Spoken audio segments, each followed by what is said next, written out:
What is going down, ladies and gentlemen? This is Mike from the Bookies podcast. Welcome to episode 124, a very, very special episode. Thank you so much for tuning in to us live on YouTube and Twitch, and wherever you're tuning in. Tomorrow morning is Thursday morning, in the beginning of the NFL season. So welcome, Sean, and our buddy. You may know him as the Ghetto Adam Schefter, but we know him as a member of the League of Mediocre Douchebags Fantasy Football League, our good friend of the show, Russell Takeshita. Russell, how's it going, brother? It's going, man. Just trying to stay cool. I know, right? I know. And it's not just the fires. It's the actually hot out here in the valley. But it feels like I know. I know. I'm out here in the garage. I've been trying to air it out and get some cross breeze, with two different doors open, but it is not working. Before we get into the NFL season and what we're going to actually get into tonight, Russell, I want to give a shout out to Treasure Island Comics in Fremont, California. They are our sponsor. Alex over there at the shop, they're open today. Obviously, it is 9 o'clock p.m. Pacific Standard Time. He is not open anymore, but Wednesdays, Fridays, and Saturdays, check him out for all your comic booking needs. Sean, what's up, dude? Haven't seen you, obviously, 2 weeks, All is good. Everything is good, bro. I think to what Russell said, I'm trying to stay cool, but I'm in Hayward, so I can only imagine how hot it is for you guys right now. I think we're getting 10 days or 2 weeks straight where it's at least 100. I think the problem is how hot is it at night? Yeah, can't seem to stay cool. In my house, it's 73. Yeah, my house is. I think we're at 75 right now. So I think, yeah, I'm more of the I'm more of the strict. Hey, we don't need it. Just take off a layer of clothing or whatever. Just get solar. We do have solar. We have solar. So then if we have solar, you just tell me, hey, well then don't worry about it. Just run it all day, But man, so fans, hope you know that this is the last week that we will be, actually this is our, going forward now, we're going to be on live every week. Just changed jobs about 5 or 6 weeks ago, so I wanted to give myself time to kind of acclimate to the schedule. So we took every other week off for the past 6 weeks. Now we will be every Wednesday, and then so every other Wednesday and Tuesday. So just kind of depending on my schedules. So this week we're on Wednesday, next week we're on Tuesdays, and vice versa. But don't worry, we're back to every week now, giving you weekly previews of the NFL. Kind of like a Tuesday morning quarterback, so to speak. Not really a Monday morning quarterback, but yeah. So. Happy New Year, fellas. It's the NFL season. If you're listening to this tomorrow morning, which I hope you are, then you will be tuning in to the Tampa Bay Buccaneers and the Dallas Cowboys as we ring off the 2021 season. Let's get into it first. So, first of all, Aaron, what's going on? Hope you are seated. And, for this next segment, we're going to be talking about the NFL for a long time. So, what are you guys excited for most? Before we go division by division, what are you excited for most besides just, it's been since February, Just waking up tomorrow, bro, knowing we got football. I think I was excited last week doing our fantasy football draft. That's when it kind of okay, now football season is really right around the corner. And, hey, we get Russell on our NFL preview show. This is arguably my favorite show of the season. So, hey, I'm super excited, man. Definitely pick your guys' brains. Both our teams, we're looking pretty healthy. We got through preseason, and so hopefully we both have good seasons for sure. Yeah, man. I'm just excited, man, to follow with some fans in the stands. I didn't think the fans did anything, but as far as just bringing the energy, because last year it was weird. The stands in there doing all these chants over the yeah. But I'm just excited to have the game back. This is my pride and joy with my history of coaching and playing, and so this is the most exciting time. Other the birthdays and the Christmas time. Mm-hmm. Yeah, I know. Well, we're always happy to have you on, dude. So, everyone, to ring off the new year, I don't know if you guys have drinks, but I sure as hell do. Just a light, keeping the girls figure, Coors Light. Everyone crack open. But Happy New Year, Russell. Thank you so much for coming on the show again. So, where do you guys want to start first? You guys want to start? Let's just start in the NFC. We'll start in the West. So we'll do the Western, so we'll do the two Wests, and then we'll move north, south, and then we'll finish east. So let's talk about the NFC West. I've been hearing conflicting reports all summer long of, I've been seeing rankings as high as the 49ers, if they're healthy, they're going Super Bowl. And then they make this trade with Goff and Stafford, and all of a sudden, like, how is LA now the favorites to win the division when I see no difference in Goff and Stafford, and and also you have Seattle. And then Arizona's right there too. So I've seen an expert, so to speak, on ESPN, NFL.com all summer long.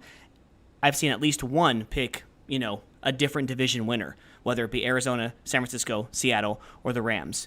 So what are you guys looking forward to? I'll give the Niner fans the floor first.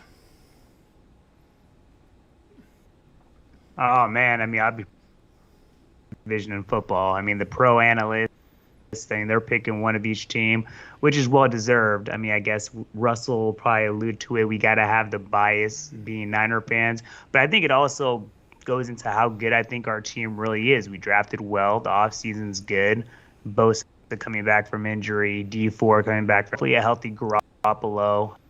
I don't know. I'm like you. I think Stafford is a little bit off. The Rams will definitely take a boost, in my opinion. There's no doubt about that. Arizona is just going to get better as Kyler gets more experience with Hopkins. Seattle.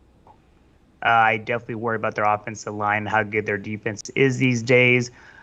I got to go with the Niners. Yeah, probably everyone in the world, I'm a typical Niner fan, but, I'm that analyst that thinks healthy. Other than Tampa in the NFC, I don't think there's one team that I really don't. I say that defense is superb. I think our running game could be the best in the NFL. I think we have probably the best second-year rookie, in Brandon Ayuk, who can take a boost into being, a possible Pro Bowl receiver next to Kittle, at tight end. So we'll see, man. A lot of hopes and dreams. So, Russell, what's up, man? This division, we're just gonna beat each other up. This is pretty much. This is what's gonna happen, man. Like, we're gonna beat each other up. Everybody's, can go 1-1, or whatever. As far as our team, the defensive line on our team, I think, is the deepest position you possibly have. We have guys that are buried in our depth chart. Like Kerr and all that good stuff. He's a great defensive lineman. That was an ad that nobody's talking. You got that dude Barnett. He's fifth defensive, lineman on the roster. And we're just going to keep coming, man. It's going to be a nice rotation. Keep everybody fresh. The only thing that kind of worries me about our defense is outside of Warner. Greenlaw's cool. We have a question mark at the other linebacker spot. Our DB, if they can stay healthy, that's the problem. We don't got much depth there. Larimore is cool, but the other rookie, I don't know if he should have really made that team, but we just didn't really have anybody else. Josh Norman is going to come in and teach some guys some stuff. He's there for mentorship. He's like taking the Richard Sherman position. I think he actually has a little bit more football in him than 500 snaps last year. So do some good work. The only team I'm really, I like Stafford. I think Stafford's going to be a big boost from Jared Goff. He gives him a little bit more athleticism. They could utilize these receivers a little bit better than what Goff could. Kyler Murray, I think he's good, but the receivers, Hopkins is cool, but other than that, you got an older AJ Green that I don't know how much he's going to contribute. Kirk is cool, but he's like hit or miss. And then Seattle's, I always think Seattle's always going to be solid no matter who they got. They haven't had an offensive line in 10 years, and they're still a pretty dominant team. Their defense is, questionable, but they always seem to kind of games. I have to give it to Russ as much as I don't like the Seattle Seahawks. But, like I said, a lot of people is Packers that. I know we're in the West, but number. Even when you have no players, they're like our fifth receiver, went off for like almost 200 yards last year with the backup quarterback. Like, their defense. So it's either going to be the Niners or the Rams. I think coming out of this. I think with the Rams too, they spent so much money on a handful of players that I think the defense is actually going to take a step backwards. You see on all these fantasy football drafts that they're going to get a lot of points, sacks and everything. They're going to get to the quarterback, but they're also going to be giving up a lot of points. And I think San Francisco, that offense can score a lot of points too, obviously with health, concerns last year. But if they get the running game going like they did 2 seasons ago, I see like a maybe close to a mirror image season as far as the 49ers season, as far as them getting to like out of the West and then make a nice run in the playoffs. I'm rooting for. I think Sermon's going to be a huge addition. Mm-hmm. It gives us some insurance. He's like, I wouldn't say he's elite, but he's up there, man, because he's a big, got some hands, got some speed. So I think he's an upgrade for like Wilson. Yeah, and I'm rooting for Kyler too because I drafted him in the fantasy. So if I have if I have to root for a team, I guess I root for the Cardinals. It's with Kyler, but I mean. That's just going to be a really interesting division. You go to other divisions and it's like, Detroit's trash, or Jacksonville's still not going to be good. Who knows about Houston? And then you have like the Giants and other teams. Like you can always have a team like Denver and Las Vegas in the West. They're not but that division, top to bottom, is like they can get at least second place in every other division. It's crazy. At least. So it's gonna be a really great division. Fans, we'd like to hear from you guys. Aaron thinks it's Niners, Cardinals, Rams, Seahawks. I could see that too. Like I'm saying, I think if you just kind of roll a dice or pick numbers out of a hat, anything can happen. Right, so yeah. This can be really interesting to see. So I think we have a unanimous decision on our pick for the season. We're going to take the 49ers. Can you give like a record? Remember, it's 17 games this year, so can you give me like a record that we can go off of? Maybe write that down and come back to it. Wins. 11 or 12 wins. 11 or 12 wins. So that's 11 and 6. 11 and 6, 12 and 5. Yeah, I think that's very feasible. Yeah. And then what about their strength of schedule? How is it this year? Like who are they playing in like the NFC? Fourth biggest. Oh, okay. Well, this that is helps. The first time in a long time. First time in a long time, yeah. Our teams always get the shaft. We always get at least top 5 to top 10 hardest schedules like every single year. So, and of course, like with Tom Brady, the Patriots always used to get easy schedules. And sure enough, the one year he goes to Tampa Bay, he then gets the, one of the easier schedules, and the Patriots get like the hardest schedule last year. It was crazy as soon as he leaves. Okay, so staying in the West, let's go to the AFC West. This might be a unanimous decision again. Another team might make some noise with Justin Herbert and the Los Angeles Chargers. There's Russell's pick right there. I can see it on his face. I'm the Raiders apologist with Mark. By the way, Mark's not here this week. He will be here next week, so don't worry, folks. Don't worry. All of you Mark Fagundes fans out there. But the Raiders are a team that, they're getting older on the defensive side, and I hope they're getting better. They signed KJ Wright. They signed a few guys like over the offseason to help out. So, I can see anywhere from I can see them going if they have those games where they just totally completely crap the bed and just lose to someone like the Chargers or the Broncos at home, when they're up 24 in the third quarter.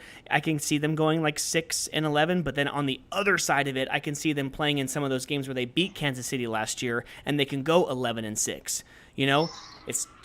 I'm going to go somewhere in the middle. I'm going to go 9 wins and miss the playoffs, be one of the first couple teams to go, I don't know. I could see second place or I can see last. I don't, it could be anything.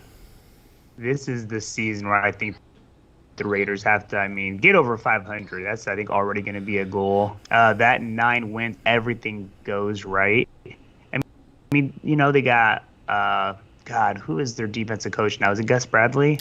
They got Gus Bradley, defensive coordinator, good defensive coordinator, a really simple defense, which is effective, good for the young cornerbacks. Carr, this is kind of, I don't know how many more chances you can get. This is I think the season. You got Ian Drake, another weapon. I know you guys have Brian Edwards, a big no. Mm-hmm. So I think, there's some weapons there. We obviously know how important it is to that offense. The Chiefs, the Chargers. I am with Russ. I don't know their opinion, but they're close. I think they're a great football team if they're healthy.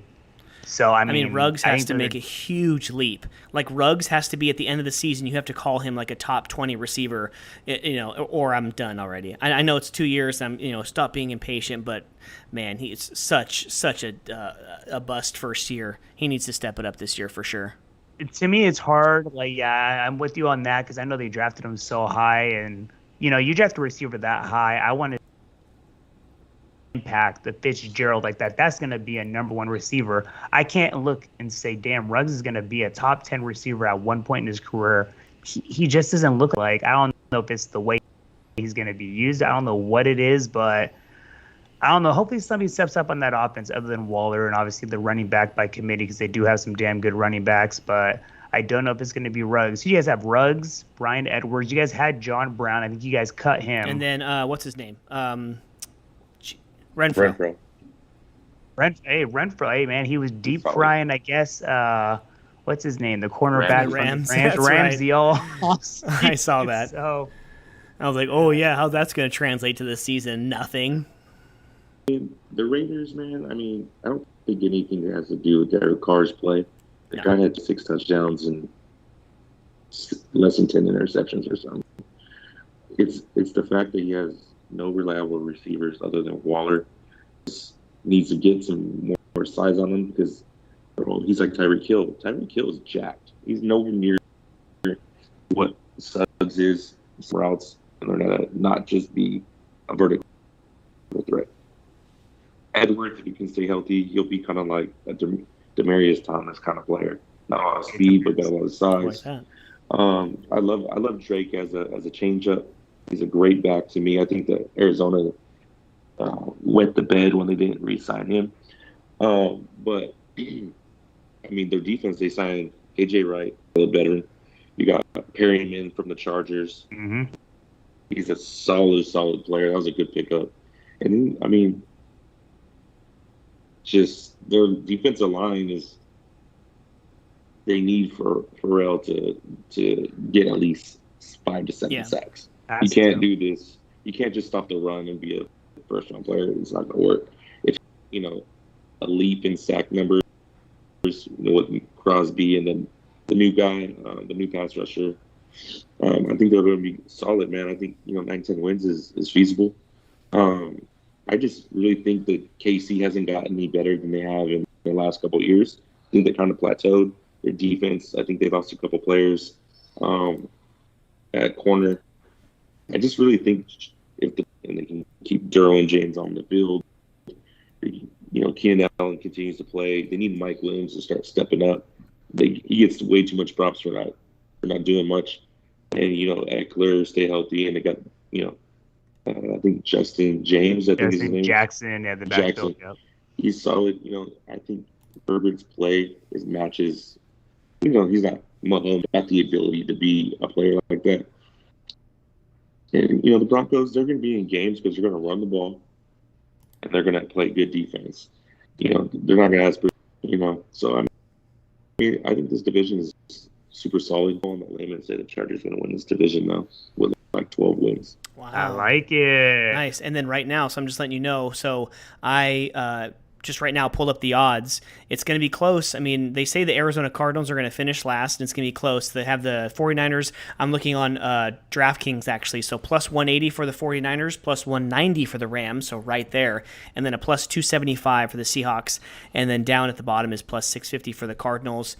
Russell, you'd be getting some great value with the Chargers. You got minus 250 with the Chiefs and a plus 450 for the Chargers. And DraftKings and Vegas does not like their hometown team. Plus 600 for the Broncos and plus 2,200 for the Raiders to win the AFC West. They think the Broncos are going to be better than the Raiders. Really? That baffles me. I've been seeing things too. I honestly think they're going to finish third, right behind those two and right above the Broncos. But I don't know. Looking at that number, Jesus, so plus 600 and drops completely down to 2,200. Oh my God, I'm not looking forward to the season at all. They haven't won in like 4 games. Yeah, I don't know. So, I mean, so let's go ahead and give the pick for the division. So Russell's going with the Chargers. I'm going to stick with the Chiefs to repeat as division champion. So 2-1 right there. Put on the board. We will revisit this at the end of the season going into the playoffs. All right, guys. Going up to the north, we're going to the NFC North, where we have, let's just give some numbers out first. The Green Bay Packers are -160. The Vikings +250. The Chicago Bears +550. And if you want some great value, folks, you can get the Detroit Lions at +2,800 to win this division. Fellas, what say you about the NFC North? Packers, pack attack. I mean, I do like Minnesota, but with Kirk Cousins there, I think anything can happen. If they were just to simplify that 1 and pound with Dalvin, pop over the top to Justin Jefferson. I Still mean, Thielen. you put the right. Oh, Thielen. That's another. Exactly. Another. If you just put the right quarterback there, and forget the fantasy numbers, forget any stats that people give to me, because I know he has those monster games and he has those what the hell are you doing games. And I don't know. I think Kirk Cousins is going to be the biggest question mark on that team. Aaron Rodgers is going to Aaron Rodgers this year. I think it's just one of those seasons where so he's going to kind of just, got his boy Randall Cobb back. I'm not saying he's a freaking superstar, but you keep Aaron happy, I think he's going to go off in that team. And yeah, Packers, I think Bears and Lions. Just to go back to the chat real quick. Aaron was saying that Yannick, I think that's Yannick. Duce or something like that. On the defensive line. And then they have Gerald McCoy, one of my favorite players in the whole NFL, because his man cave is comic booked out awesome. From a couple years ago on Hard Knocks. He has a life-size statue of Batman. One of my new life stream is to meet Gerald McCoy. He's not. Jared McCoy is not Jared McCoy. What people are thinking. He's been cut by 4 Hey, you know teams. what? He's on my team now. He's on the He's on my Bookies team now. He can. I will say that I hope the Bears do start Justin You think Fields so? sooner than later. And that's just to give them I hope so. I mean, that's going to be their best chance of winning. So, I mean, I'll say that'll probably put a couple wins on the board, but until then. Yeah. Yeah, I mean, the Packers are going to be the Packers. They don't got much defense. They have the 2 ends, but outside of that, they don't really have anybody super that scares me in any way. Devontae is going to go off. Jones is going to go off. They got the big boy backup running back that's going to do his thing. Dylan. They're going to be solid. I mean, let me just give you a stat. I know you said don't give you stats about Cousins. He's one of 5 players to have 6 consecutive seasons with more than 25 touchdowns. Wow. And I'm not trusting, and that's why I said don't give me stats, because I know he's a quarterback. I'll keep him at that. He's a good. He doesn't do it at the right time. Yeah, true. And then that's probably also a couple seasons with Diggs too. So, but now he has Justin Jefferson. So we'll see. Diggs. Really? At this point Well, yeah. I mean, at this point in his career, like 7 years. That's true. He's only in his second year. You're welcome, by the way, for Justin Jefferson. Thanks for Chase Claypool last year in that 1-for-1 trade. Anyways, I've learned about the Packers. That's why nobody wants to trade with me. Oh God, I've learned about the Packers that do not take anybody but like the number one running back and number 1 receiver on that team. No one in fantasy. Don't pick anybody up that you think is going to play good, because it's consistently Devontae Adams, consistently Aaron Jones, and everybody else gets sprinkled a little bit here. So week 1 will be their number 2 receiver. Then week 2 will be their tight end. It's such a crapshoot with Aaron Rodgers, but it's going to be interesting to see how he plays this year with a chip on his shoulder. He had a bunch of hate, not just on social media, but like the regular media, with him not wanting to sign and what he's been saying behind closed doors and not so closed doors. So I mean, we'll see how he plays. We'll see if he plays with a little bit of anger. And I mean, I see them winning the division, but we'll see where his mentality goes into the playoffs too, and see if he can make that final push, because he's getting up there in numbers. And another stat for you, I think he's only had one top 10 or top 8 defensive his whole career, and that one year they won the Super Bowl. So if they can play some defense, then Aaron Rodgers is going to do really, really well, not in the regular season, but also in the playoffs. So final pick, I'm going Packers. Back. All right, go Pack, go. So the AFC North is, I like to see these numbers. I like to see these numbers because I finally like to see that the Steelers, they don't like the Steelers. Oh my God, I love it. Big Ben's getting older. They have a bunch of weapons, obviously, a bunch of weapons. Shout out Antioch, California with Najee Harris coming out of the Crimson Tide in Alabama. Roll Tide. But they got Baltimore Ravens at a plus 110, Cleveland Browns at a close plus 155, and then it drops to a plus 500 with the Pittsburgh Steelers and Joe Burrow and the Cincinnati Bengals plus 2,500, even though they have some good receivers on that team as well. What do you guys say about the AFC North? I won't say this is one of the hardest divisions. It is competitive, especially, with the Browns being young, a lot of superstars for weapons, Chase, Tyler Boyd, Mixon, T. Higgins, and if Burrow can stay healthy, they could be, I think, a little surprise team that can, definitely play some spoiler along the way. Pittsburgh, I don't think is a team they used to be. I'm liking Cleveland, man. If they could just simply, their quarterback's Baker. name, Mayfield. Baker. And just pound the ball, work off the play action. You have receivers that, you can't really stack the box with ODZ.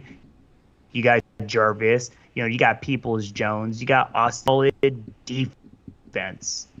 That team, I think they can push, Buffalo and the Chiefs down the championship game. I know they got far last year, and I think they could do it again if they just keeping it simple on offense.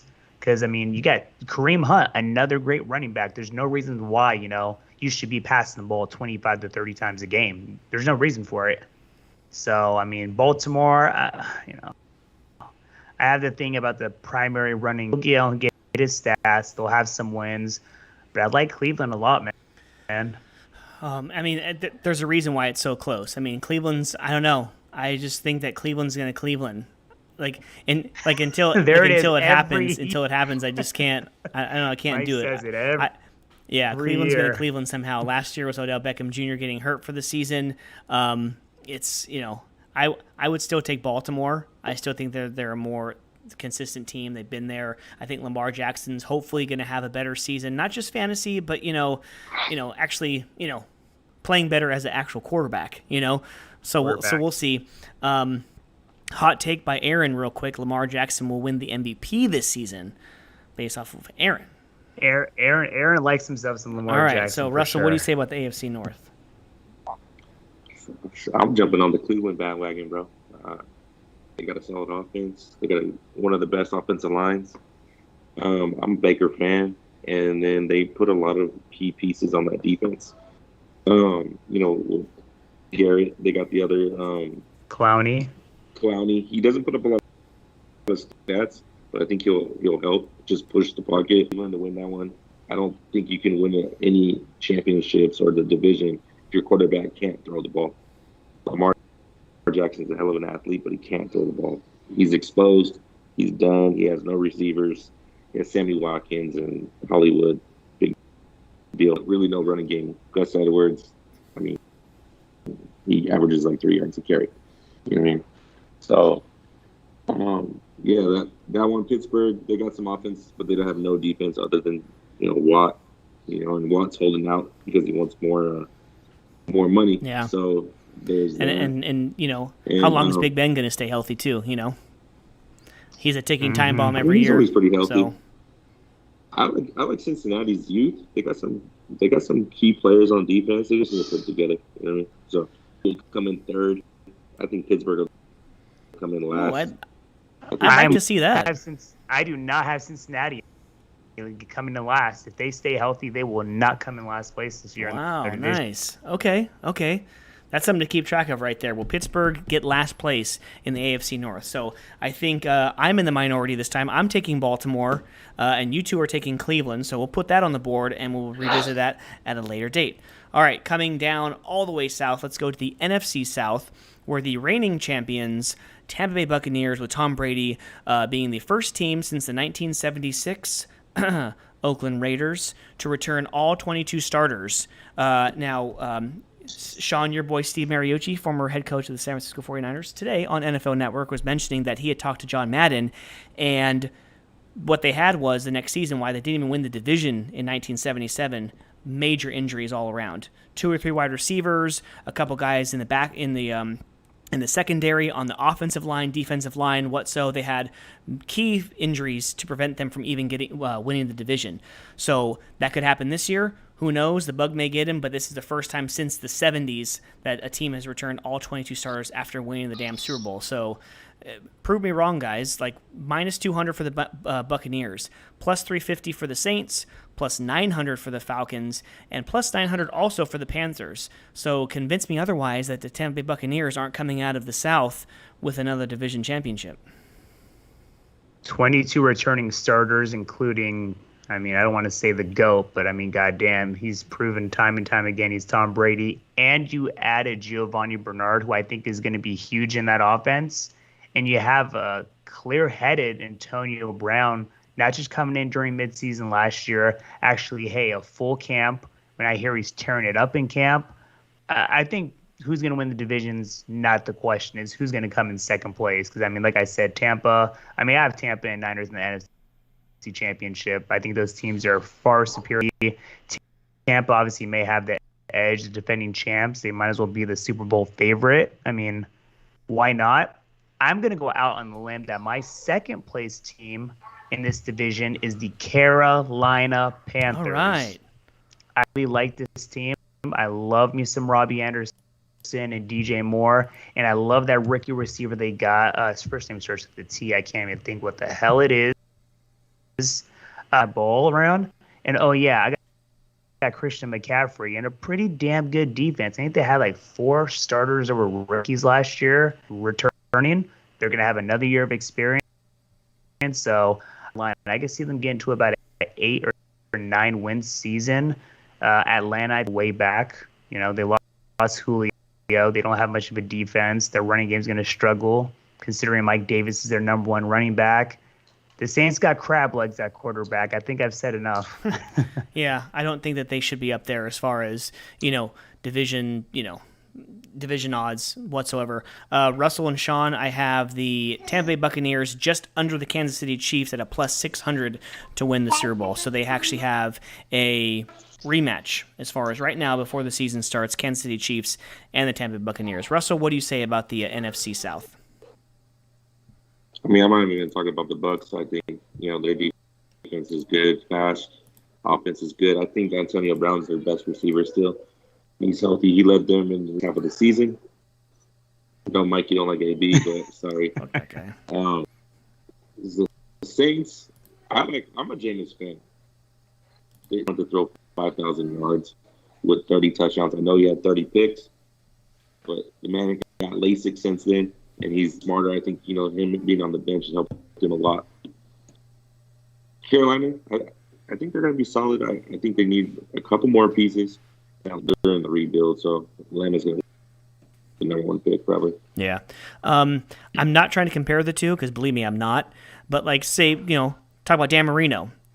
People say, what if Dan Marino played in this league today? He'd be throwing 60 touchdowns and 7,000 yards. But then again, he threw a lot of picks back in the 80s, so he would have also thrown a lot of picks today too. So, if Dan Marino was doing the same thing as Jameis Winston was, then, what would they, you know what I'm saying? So I'm not trying to compare the two as far as quality of quarterbacks, but, there's plenty of other guys who were slinging it back in the 70s, 80s, and 90s who would have thrown a bunch of picks now as well. So we'll see how he does. He's one of the top 32 quarterbacks in the league. He's got a starting job for a reason, so let's see what happens down in the Bayou. The Saints have no receivers, though. Sorry, I had to put that in there. Even with Mike Thomas them anyway, so, Yeah. But they're going to – I think Sean Payton is a great coach, so they'll figure it out. But all right. Yeah, it's Tampa Bay's division. Tampa. Yeah, I think I'm picking Tampa. I won't pick Tampa for the Super Bowl, but I'll pick Tampa for the division. So let's go down to the AFC South, where we have the Tennessee Titans at a minus 115, the Indianapolis Colts at a plus 150, Jacksonville with a new head coach and new quarterback at plus 650, and the Houston Texans, Houston catching cases Texans at a plus 3,000. What do you guys say about the AFC South? It's going to be a good division. It's going to be a good little battle this year, just like last year. This might be the hardest division for me to pick. It comes down to 2 teams, Tennessee and Indianapolis. Huge Tennessee fan with what they've done. I Hill's kind of proved me wrong. He had wide receiver, converted quarterback, went to Miami. I'm like, this guy's a bum. But ever since he's come to Tampa, his statistics, he's been a top 3 to top 5 quarterback. He's pretty damn good. And Henry, A.J. Brown, and now Julio. There's no reason why this team can't push Kansas City and Buffalo, in my opinion, to out of the AFC. I mean, there's no reason not to. They're pretty damn good offensively and defensively. But you also got the Colts. Again, I'm a huge Carson Wentz fan. I know Jonathan Taylor's in his second year. Hopefully he goes out and has a good year. That team can stay healthy. I think they can be good. They have a great offensive line and great defense. I'm so torn. These two teams, I think, are I don't know who I would pick. I have Jacksonville and Houston. Good luck. Good luck in this division. Am not going to make two mistakes that I made last year. Last year I made the mistake of picking the Colts to win the division. I think I picked the Colts to go to the AFC Championship game too. And I'm also going to, I'm going to change my opinion on Carson Wentz. I've been a huge fan since he came into the league. He played really well. The injury bug has unfortunately got to him. It's already got to him, this offseason. So I don't have any faith in Carson Wentz, even though they have one of the best offensive lines in the league, a really, really good defense. I am going to take the Tennessee Titans. I'm going to come back to the other quarterback there in Tannehill, and I'm going to choose the Tennessee Titans to win the AFC South. It's going to be close. Like Vegas thinks it's going to be close again, but yeah, I'm not making that same mistake as I did last year. It's not going to be close because Carson Wentz can't stay healthy. Neither can their 2 starting receiver back. Their defense is solid, but we already know. Hilton's hurt already. Campbell's hurt already. Carson Wentz is hurt already. The only thing you got is a rookie quarterback and a good defense. Not saying that they can't win games, but it's not even going to be close. They're going to be 3 games behind, 2-3 games behind Tennessee. Because Tennessee can run the ball. Yeah. Tennessee got the winter. You got Julio if he can stay healthy. The hamstrings are hanging on by a thread. A.J. Brown's is a huge threat. And Tannehill. If you look at Tannehill's stats in the last 3 seasons, some of them are better than Mahomes' stats. Better. Yeah. It's crazy, that's funny, dude. That's crazy, too. You Russell, you say about, they're ready for the wintertime as far as running the ball. That they're the only team that actually has to deal with the wintertime because Houston and Indianapolis are indoors, and it's Florida. Florida's going to be Florida. It's going to be probably 83 degrees and 90% humidity in November, December. That's pretty crazy. So that ain't stopping. Oh, definitely not. Henry, he starts getting 200-yard games right at the end of the season. When all the defenses are already broken down. I mean, I don't think they're right under KC, even though I didn't pick KC to win their division playoff type of football. KC's battle tested, obviously. Tennessee's came up a little bit short the last couple of years, but I think they got the squad. They're that great. I don't think. Yeah, if you like the Titans for the Super Bowl, they are 12th in the league at a plus 3,000. Same with the Chargers and the same with the Saints at a plus 3,000 if you want that number now. Actually, that's pretty good value if you talk about how I think the Titans are better than Chargers and the Saints. So let's move on to the East, the final 2 divisions of the night. We have the NFC East, where we have Sean and Russell's favorite team, the Dallas Cowboys, at a plus 150. The Washington football team, one of 10 names to come next season. I don't know what it's going to be. Plus 200. Then a plus 400 for the Giants and a plus 500 for the Eagles. So Jesus Christ, who's gonna win this division? Plus 150 and the last place is plus 500. Oh God, are they gonna even have a winning record this year? The division winner, who's it gonna be? I hope that no Niner fans are gonna ever hear. How about them Cowboys? I've been watching Hard Knocks, and I think it's another one of those teams. Exactly. If you stay healthy, I could see this easily being an 11, maybe even 12-win team. They've gotten better defensively. They also got a new defensive coordinator of Atlanta. I can't think what his name is right now. Dan Quinn. Yeah. Dan Quinn. And I mean, you look at the rest of the division. Eagles, Jalen Hurts. I know that's Jalen Hurts, and I think he'll be cool, exciting. Another new little toy for Philly to play with, the running quarterback. But I don't know how far that's going to go. I mean, I hurt Saquon coming back off of the ACL. They added Golladay, but I just don't. And Washington, I will say that I love the stat that season that Fitzpatrick has been a starting quarterback. He's had at least one top 10 receiver statistically. So, I mean, something to look at. They're pretty solid. Antonio Gibson's good. Curtis Samuel got added. I know he's hurt, but, I mean, if he can get healthy, they might be able to. I think they're going to get to the quarterback. They're going to make quarterbacks in that division, very, very scared. Mm-hmm. So it's going to be some good. I think it's going to be as close as the stats and what the odds say it's going to be. I think I would take Dallas, but I would see them struggle against Washington this year. And even, maybe even them beat up on each other. Like maybe even the Cowboys lose one game to the Eagles, lose one game to the Giants, and everybody beat up each other.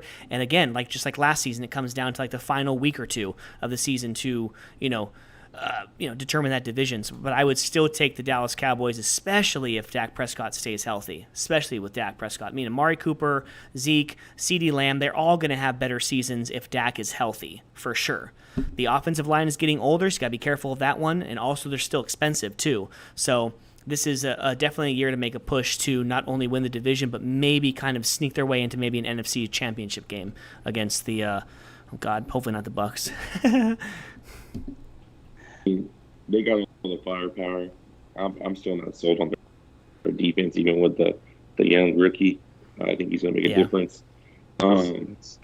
My pick for this division, I'm going on a limb. I'm going Washington because they're the only one with the defense. Yeah. I hope it's Washington. Don't get me wrong. I hope so. And McLaurin is a beast, bro. He has no number two receiver. Never had really a quarterback. He still puts up huge numbers. They got decent running backs, but their defense is stout, bro. They got on the front line. They got some decent linebackers, and then as a team, they play really, really well. Yeah. I think the Eagles are actually going to finish last. I think the Giants, if they can stay healthy and they can keep the quarterback upright, I think they can do pretty well. They got Devontae Booker's the backup running back, so if Saquon's not ready, they're fine. I think Booker's a stud. Rookie Tony. They got Shepard. They got a couple receivers. They got Ingram if he can stay healthy.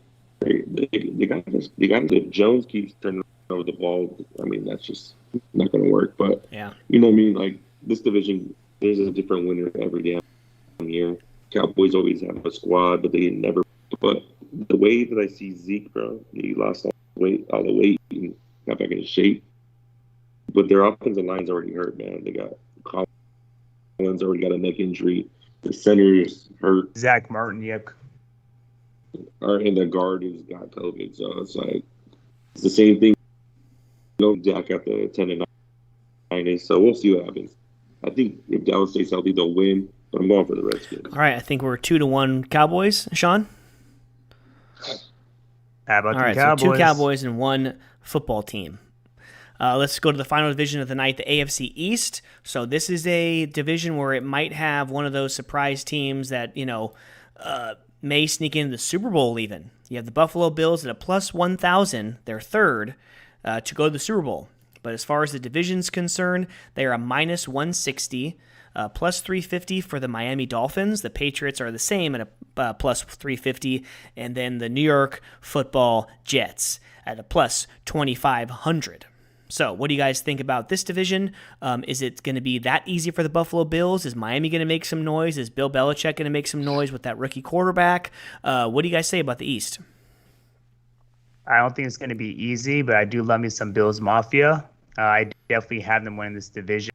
I can see them getting to the AFC Championship pretty easily with how strong this team is. I think they have one of the best pure football players. I mean, he runs when he needs to. He's one of the best probably passers in the league. You know how good he is.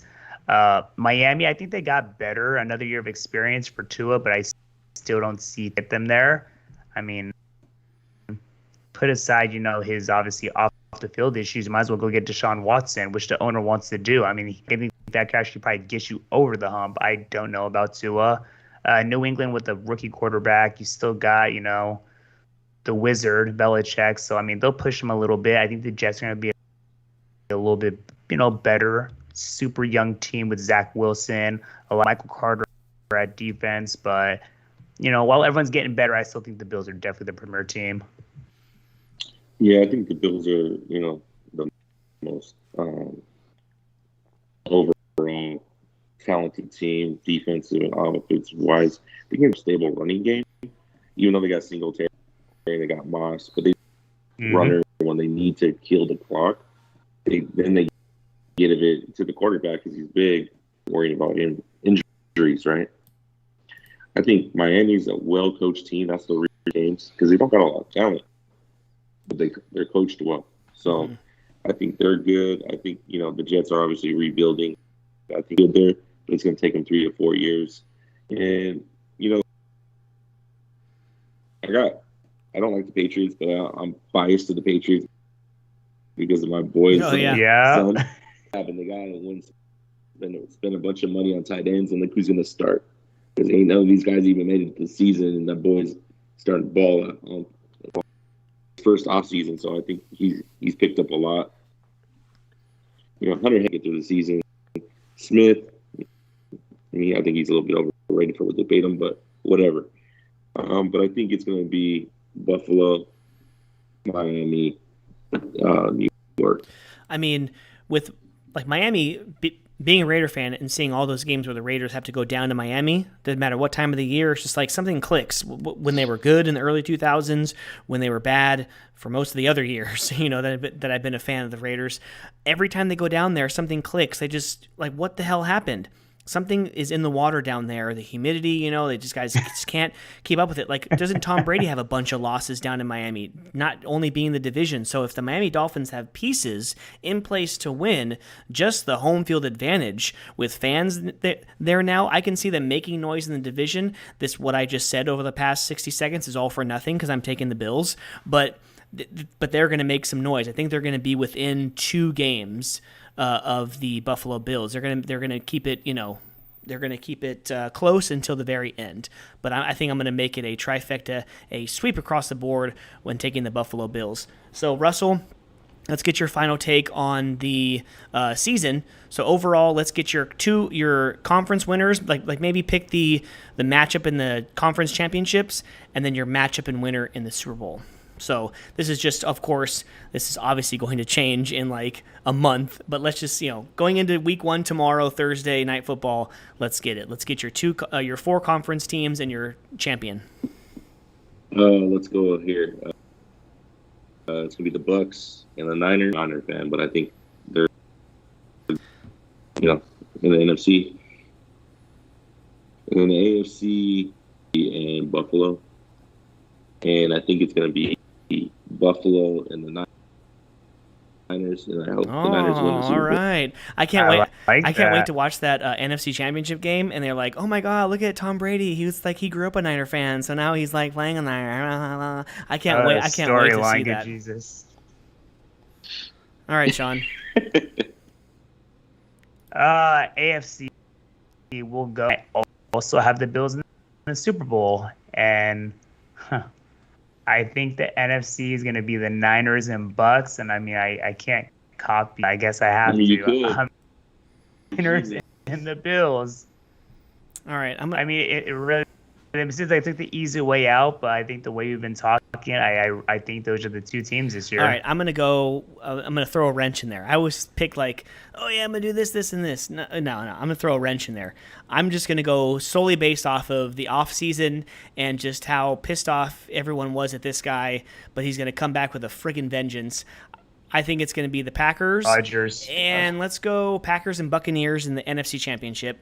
And then I'm going to go with the Buffalo Bills and the Tennessee Titans in the AFC Championship. And Derrick Henry is going to steamroll into the Super Bowl against Tennessee Titans and the Green Bay Packers. And Aaron Rodgers is going to hoist his second Lombardi Trophy, number 5, for the franchise of the Green Bay Packers, I like that storyline. tying a bunch of other franchises. So there And you then have he's it. going to give one of these Huh? today. Yeah, I know, right?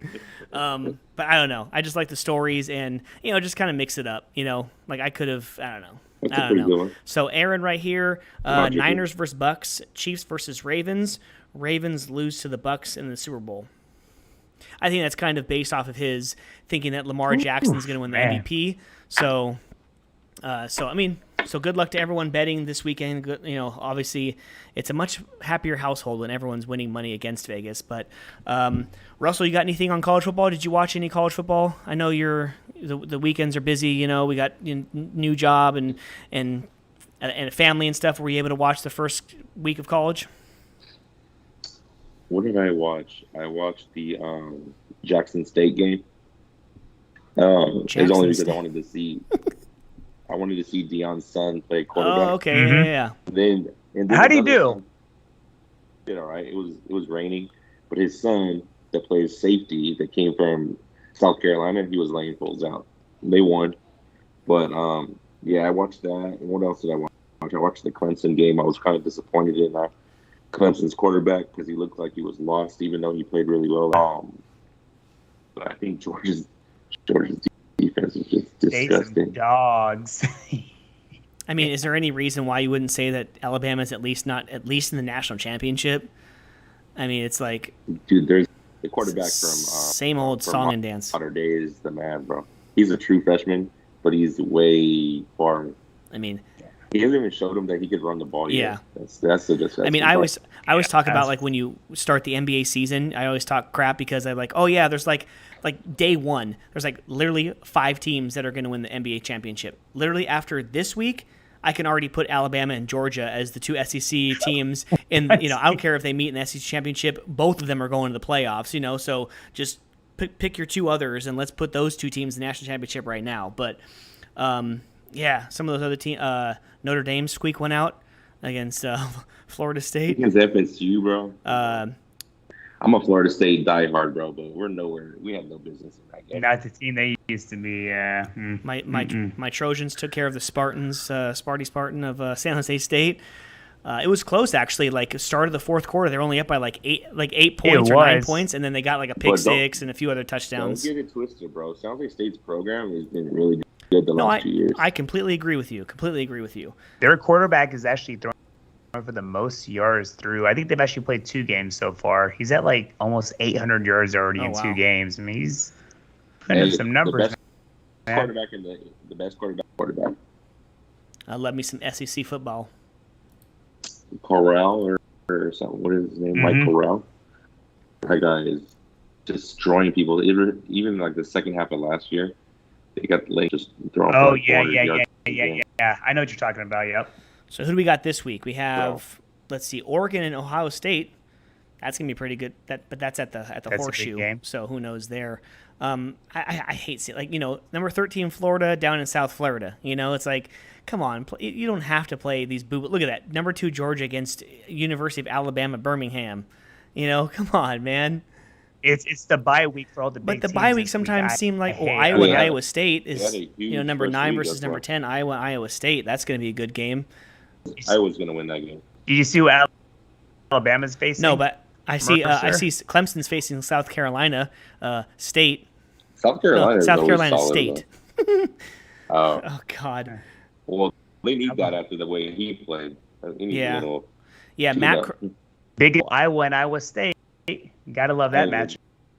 Iowa's gonna win that. USC and Stanford already play. So USC at 14 come home against Stanford. So that's basically the top 25. Arizona State bumped in the top 25. Number 21 Utah also. So you have some Pac-12 teams coming into the. Hey, you know what? Hey, YouTube TV, come on now. Sean, do you know if that sports package or the one with Red Zone actually has a Pac-12 network? Like we're out here in California, and I couldn't watch the damn USC game. Look at that. I get the ACC boo-boo ass network. I get the Big Ten network, SEC, ESPNU, and I can't get the Pac-12 network. This is horse crap. Bro, you have solar. You should have enough money to get regular cable. Okay, you know what? There it is. There it is. You know what? I'm thoroughly enjoying my YouTube TV, sharing it with two other people, only paying $22 a month. I know. Oh man, but there's plenty of games this weekend. Plenty of games in college and in pros. But you know what? Let's just real quick. What do you guys like in week 1? Like, is there any matchups in week 1 in the NFL? Let's go really quick. Any matchups that are jumping out to you? Maybe even besides the Cowboys and Bucks. I think that's gonna be a great game. I see. Game of the week. Probably. I mean, Cardinals Titans. Cardinals going to go on the road and make some noise against Tennessee. I don't see that. The Titans are going to scrape them, bro. The 49ers can get some help by having the Seahawks lose in Indianapolis as well. Browns in Kansas City. That might be a really good game. Packers at Saints. And then Raiders are at home Monday night against the Ravens. I have the Raiders winning Monday night. Really? I have the Raiders winning Monday night. I sure hope so. I do. Sure hope so. With Aaron and his Lamar Jackson MVP pick, I hope that he's also picking the Raiders, and maybe it starts week 2 and on, he's going to be the MVP. But anyways, Russell Takeshita, our ghetto Adam Schefter, the self-proclaimed ghetto Adam Schefter. Thank you so much as always for jumping on the podcast with us. We will get you back on towards the final, week 17, week 18 as we roll into the playoffs to see how our picks did and what we think is going to transgress into the final couple weeks of the season. But Russell, again, thank you so much. Thanks, guys. Thanks, this Russ. This has been the Comic Bookies podcast. We're going to take a short break, but me and Sean are going to come back with some NASCAR talk and then roll into some comic books and entertainment. But stay tuned. This is the Comic Bookies podcast.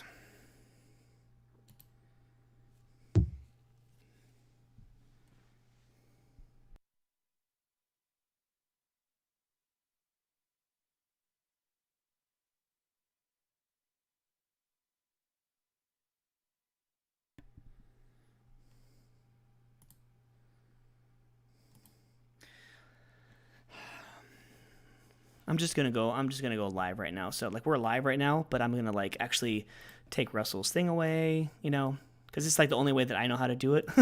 so everyone's gonna see the edited, how we do things here at the Comic Bookies podcast. Yeah, everyone can hear. Yeah. Everyone's live. So we're just gonna fix this real quick, guys, so you can actually watch us as we do this. This is pretty. I think we're at Richmond this week. Rich, what? You see Larson just go up into Hamlin's ass at the end, oh God, the only thing I'm going to do is go through his ass. And so that is set right now. Okay, now everyone can hear us. Now we're going to go on a real break, and we're going to go tinkle and grab another drink. We'll be back soon.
All right, ladies and gentlemen, we are back live on YouTube and Twitch. Welcome back to the Comic Bookies podcast. My name is Mike, and I am with Sean. Thank you so much again for Russell coming on the show to talk NFL and a little bit of college football. Like every week, we are brought to you by Treasure Island Comics in Fremont, California.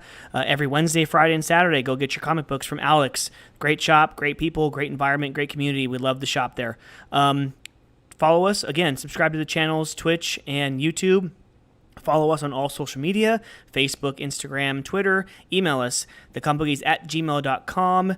And yeah, I think I pretty much covered it. But Sean, let's get into a few more tiny things in the world of sports. Let's get into NASCAR. So we had a very entertaining. I was on and off watching the race at Darlington. It's always fun, the track too tough to tame.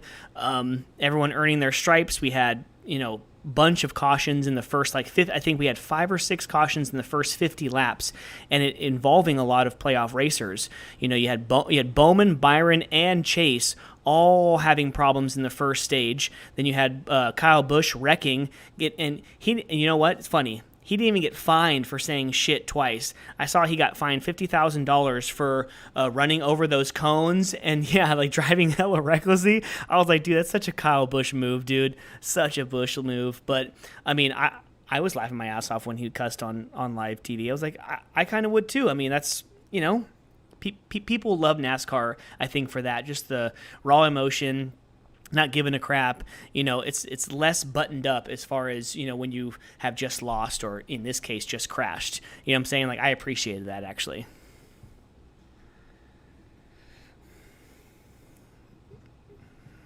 I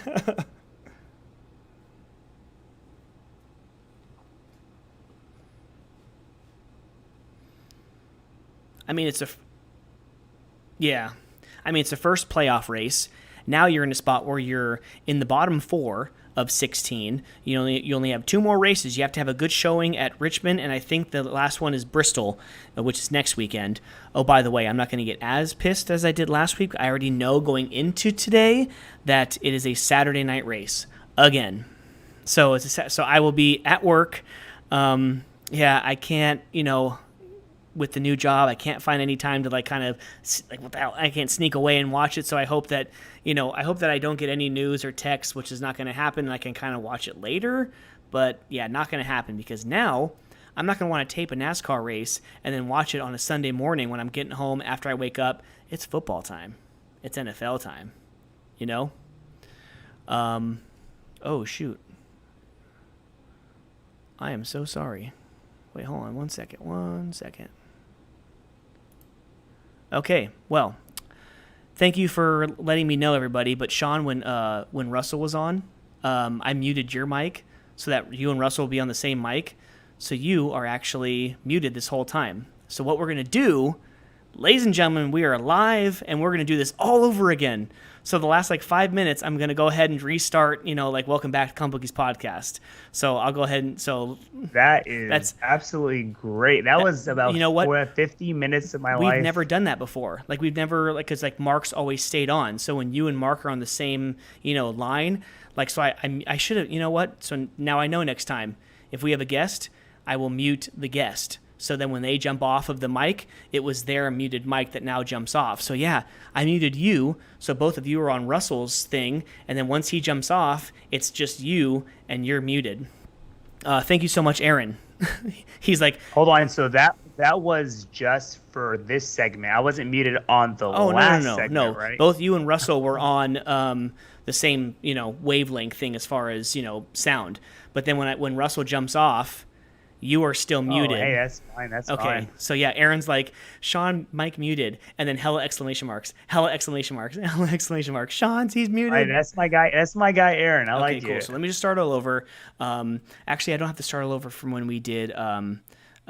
You can just do it from right here. So from right here. So after the whole, you just do the whole, Facebook, Instagram, all that stuff. So okay, cool. 5, 4. Let's do a whole Seth Everett, but we're not going to leave this in the podcast. We definitely have to chop this part out. We'll chop this part out. No one will hear it tomorrow. Okay, cool. All right, Sean, so let's get into a few more little tidbits of sports before we get into comics, books, and entertainment. So NASCAR last week in Darlington, loved the track, too tough to tame. Definitely drivers getting, earning their stripes. Playoff drivers, hurting in the first stage with 3 Hendrick Motor Sports cars in William Byron, Alex Bowman, Chase Elliott, all having issues in the first stage. Kyle Busch wrecking in the second stage. And what was hilarious is that he was fined $50,000 for not saying shit on live TV twice, but from rolling through those cones and recklessly driving into his garage. I mean, what do you think about that situation? I mean, for me, I liked it. Oh, I always like raw emotion. I mean, especially something like Kyle Busch. We've seen before how pissed off he gets when things happen. So the whole saying shit on live TV, I'm surprised he didn't say an F-bomb. I mean, I will say driving over cones. I mean, if no one's there, then hell, go ahead. Again, you're kind of expressing your emotions in a different way. So I get the green light for that, bro. Yeah, I mean, they're less tied up in NASCAR, I think. It's like they have, it seems like NBA, Major League Baseball, NFL players, they're like, it's like you get a stern talking to. When you used to go to family outing, family get-togethers on holidays, like my dad would always take me and my brother out at the back of the car, and he would flick us both in the head. And I'm like, what the hell was that for? He's like, that's preventative, that's behave or you won't get more. You know what I'm saying? That was what was that? I forgot who it was. Was it George Lopez? He goes, what'd you hit me for? He goes, don't do it. Exactly. I didn't do anything. Yeah, that's right. That's how you know. That's right. Don't do it. So this weekend we are in Richmond, another short track, and then we go to Bristol, I believe, next week to round out the playoffs. But like I was saying about Kyle Busch, of course he's pissed off. He's in the bottom 4 right now, and he's only got 2 more chances to have good showings to bump himself back up into the top 12 to propel himself into the next round. So what say you, sir, about this upcoming weekend, which, by the way, I'm prepared this week. I'm disappointed, but another Saturday night race, so I will not be able to sneak around at work and watch the race, and I won't be taping it to watch it on Sunday morning because now it's NFL season. So unfortunately, hopefully Kyle Larson can give a good showing, but actually I just got word he's sitting on the pole this weekend too. So he'll be starting the race from the pole position. So what say you about this race this weekend in Richmond? Well, I guess, for him, the right racer is pissed off, who has 6 career wins at Richmond, and Kyle Busch. I mean, obviously, historically, he's pretty damn good. 31 races, 6 wins, 18 top 5s, 24 top 10s. I mean, chances are with him that he's going to have a pretty good showing. Logano, Mark Sky, he has 2 wins at Richmond. So another racer who averages really well there, has a couple wins. And even looking at Kyle, man, he's on the pole. He has a limited amount of races on this track, but he has a win, has a couple top 5s. Alluding to what you said earlier, man, Chase, he obviously, did not finish, the freaking wreck last week. So he needs to have a good showing this week. I'm sure he wants to, get his confidence back up, get himself in a good position. He has a couple of top 5s over there also. So I think, he'll go out there on the short track and do well. Our races need to do good, playoff season. We know what we need to do. We need to go out there and obviously win, get some good performances. I'm hoping Chase can do it. I definitely think it's going to be a big name. There's no doubt about that. Even Hamlin, he has a few wins over there. So, between the big guns that are hot, your guy Larson, Kyle has a little chip on his shoulder. I can see someone like that winning. I mean, it's this stat, to throw out there is crazy. Kyle Busch, he has 31 career races. He's averaging a better than a top 7 finish in every race, dude. That's crazy. That's nuts, bro. That's crazy. He has no DNFs. So, fingers crossed that he stays, for him, that stays that way. But you're right. It's going to be a Joe Gibbs Racing, a Penske. It's going to be a Hendrick Motorsports. And, if you want to go back to just the last 6 races, there you go. 2 wins by Truex, 2 wins by Kyle Busch, a win by Keselowski, and a win by Alex Bowman. So the last 6 races have been dominated by these big-time, manufacturers, these big-time teams. So I don't want to say people get out of the way, People definitely get out of the way for the final race when they had it at Homestead, Miami, and then, just this past year at Phoenix. But I hope that they still race pretty hard, They still want to win. 100%. They still want to win. because they're actually interviewing Bubba Wallace. They were saying, like, I want 17th this year. So that's saying that the last 10 races of the year, Bubba Wallace is running harder, as hard as he has run all season. He wants the first spot of the out of playoff positions. So, kudos to him. Kudos to everyone else who, no other sport really that I can think of is like that, where you're already eliminated from the playoffs, but you have like a quarter of your season still to go, more than a quarter of your season to go, and 10 more races, and that you have no chance of winning a championship. You're just trying to get, wins for cash or for standings and stuff. Maybe you're a driver that is on the cusp of losing his spot on a team, and you're trying to win a spot on another team. Matt DiBenedetto. It'd be nice for him to get something like a top 5 or even a win to close out the season. But yeah, I think that all of these racers are going to do well. Of course, for our guys, Joey Logano, Chase Elliott, and Kyle Larson, I hope nothing but the best for them. But yeah, Kyle Larson in the past 5 races, of course, he missed last year's, top 15 finish. I think this round he has more than enough points to advance to the next round.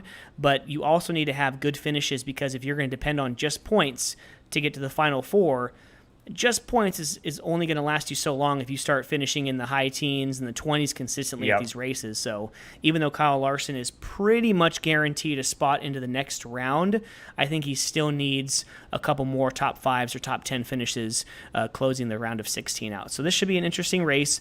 Everyone go check it out at Richmond this Saturday night. Again, I'll be missing it again. That sucks, but I mean, oh, you know what? Kyle Larson did have a DNF in the last 5 races, so bringing the average down to 15. So I mean, we'll see. Like specifically the last since 2000? Let's go 2016. 8 races. Second place finished. He's got a first, a 7th, a 7th, a 6th, and then the DNF of a 37th place. Of course, brings him down. But of the last 8 races, 6 of them are a top 15. 5 of them are a top 5. A top 10. So Pretty good. I think he'll do okay. I think it's the cream starts to rise. So. We'll see those guys up in the top 10, top 15. Even if guys fail inspections and start from the back, they're going to end up in the top 10 by the end of the first stage anyways, so it'll be okay. Anything else? I think baseball, we have a couple weeks now to close out the season, but I kind of wanted to get into, because I think right after we recorded a few weeks ago, your boy Cristiano Ronaldo signed with my Red Devils, Manchester United. There a crazy couple hours to where it was like, really? You're really going to sign with City? And then I go to sleep when I get home from work, and then I wake up, and then you guys are texting me off the hook like, what? He signed with Man U instead? Do you know the story? Like, what happened? Like, they just couldn't come to terms for Man City, and then all of a sudden they just swooped in and grabbed him instead, and the Red Devils instead of the Citizens or whatever. I think it was some along those lines. I think Man U was always kind of in the hunt, but it was kind of like City kind of had first dibs, and they just really, because remember, in soccer, you got to come to an agreement with the player, then come to an agreement with the team. Yeah. And I don't know if it was the amount they were offering him specifically, the years, but Man U came through, and I think ended up being under $30 million, maybe even under $25 million to purchase him. He got a 2-year deal, and here he is, back home, with the Red Devils, and I almost feel bad for the Lingards, the younger players, the Rashfords, those guys who, hey, we're happy we get the legend, we're happy we get the guy we looked up to, but playing time. Any competitor, obviously, but he's still one of the premier players, definitely. But hey, man, we're all happy for him. He has a couple years left, so might as well go back to United and have his last couple years and see if he can bring them to a Premier League title, and who knows, maybe a Champions League. For those interested, you have this Saturday, you have Leicester City at home against Man City, and then at 7 a.m. on Saturday the 11th, Manchester United is at home against Newcastle. I think he's going to play. I think I saw something he's going to play. He is going to play versus Newcastle. Yeah. Chelsea's at home against Aston Villa at 9:30, and also at 7, your Wolverhampton Wanderers are at Watford. And then let me see. Then Sunday at 8:30 a.m. So perfect timing.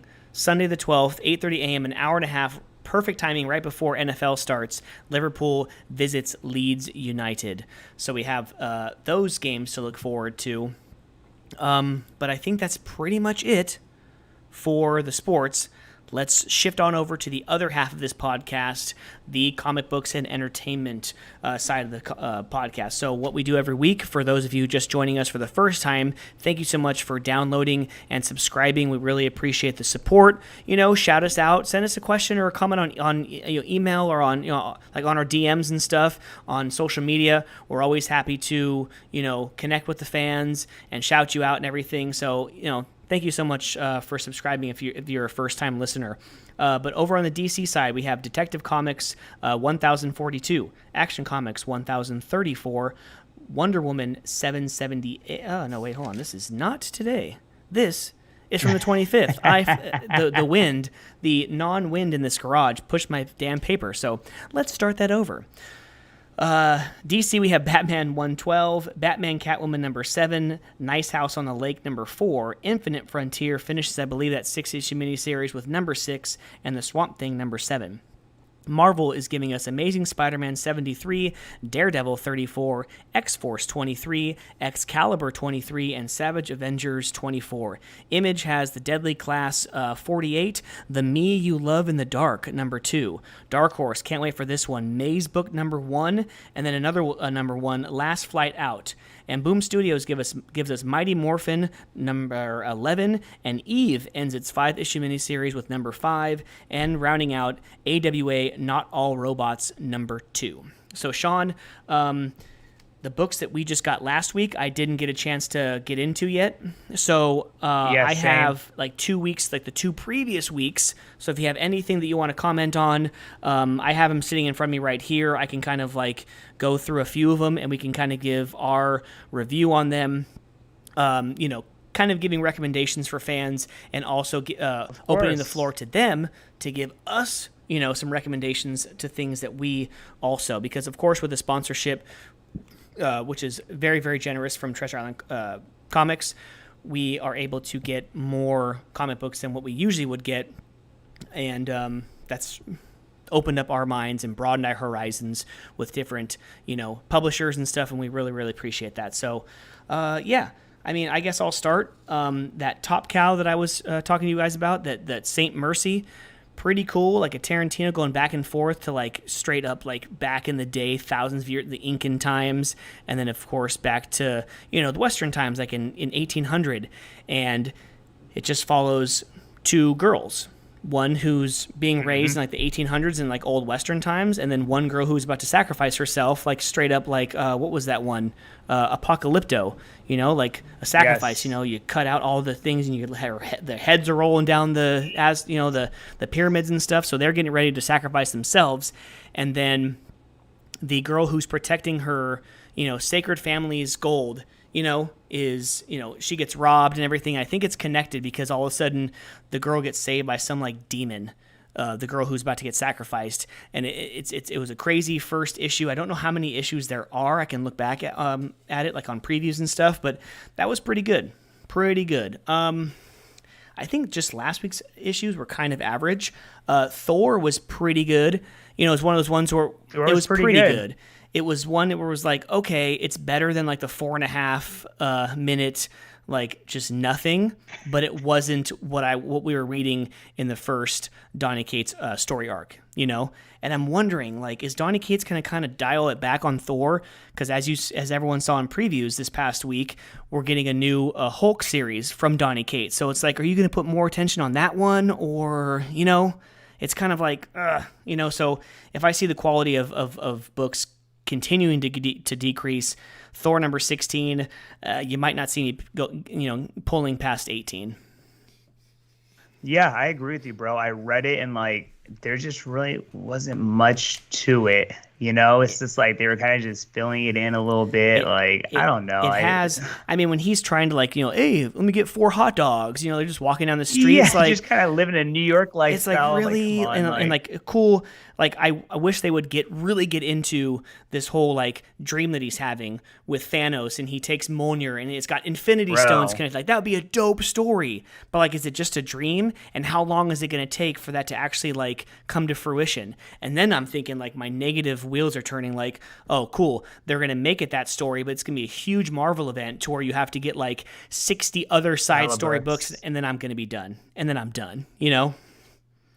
If they made that just specifically on Thor, and that's why I thought like in the beginning, like, hold on, is this like something that's happening, or is it of course, next page, it's a freaking dream? I'm just like, what if, basically. I'm with you on that, actually. You know, I've been following Thor the whole time, getting it, and I'm giving it a couple more, and something kind of needs to happen. Because it's just like slow. Even like at the end, with the mom, there's like that big old monster that gets his head sliced off, but it's kind of like. But then the mom shows up with like the sister, and it's like, okay, it kind of keeps you guessing like what's going to happen. So, you know what? I think Marvel, I think these other publishers, they know what's going on when we, you know, have those type of feelings. They know that, you know what? Reading back to, you know, on these, we need to have something that if people are losing their grip on these stories and they're like kind of getting uninterested, let's put a few aspects in there. Let's actually show Thanos with Mjolnir and with the Infinity Stones. Let's show at the very last page, like, oh dang, what's up, Freya? Like, what's up, Mom? And then here's Sister. Like, what's going to happen? And then instead of dropping it, you get set number 17 next month, you know? So, I mean, continuing, oh my God.